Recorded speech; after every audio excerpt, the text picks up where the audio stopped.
Faced with a $3 billion budget shortfall, the governor joined with House and Senate leaders to announce a plan to close that budget gap. We've agreed on a framework that includes at least an additional $500 million in targeted cuts on top of the cuts that our administration has already proposed. This is the largest amount that has been cut from a Maryland state budget in 16 years.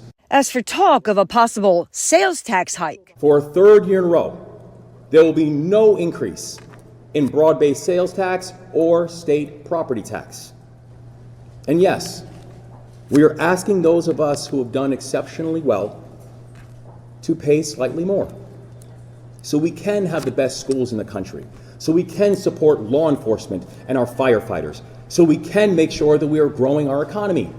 The plan calls for an increase in the standard individual income tax deduction, higher income tax rates for earnings above $500,000, higher taxes on gambling profits and cannabis sales, and a 3% tax on information technology and data services. Our plan reaches services offered by companies that will help you build your website, like Wix, and companies that help you to store information on the cloud, like Amazon Web Services.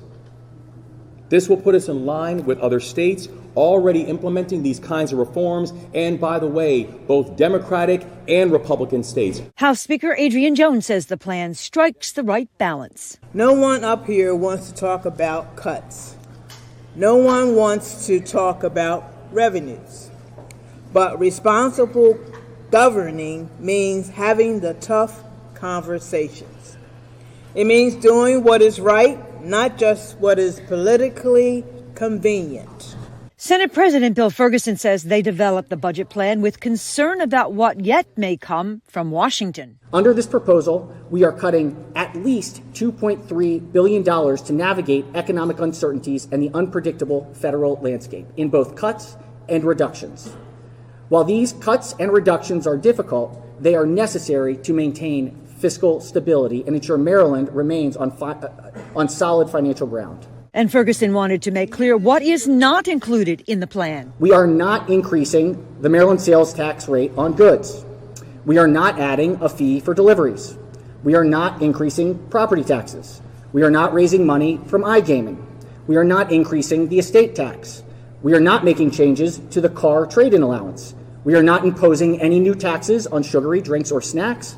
We are not raising the gas tax. But Republican leaders say missing is any accountability for the state's current fiscal challenges, as well as a lack of specifics about the plan. They say they're going to cut some stuff, and they may cut a few things, but I guarantee you our budget will be larger than it was last year, and there will be a new tax on every working Marylander. This nonsense about income taxes, this is going to tax people who create jobs, it's going to tax people who use IT, and it may even tax their cell phone bills.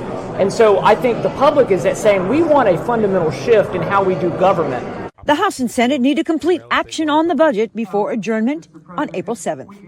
At the State House, Sue Copen for State Circle.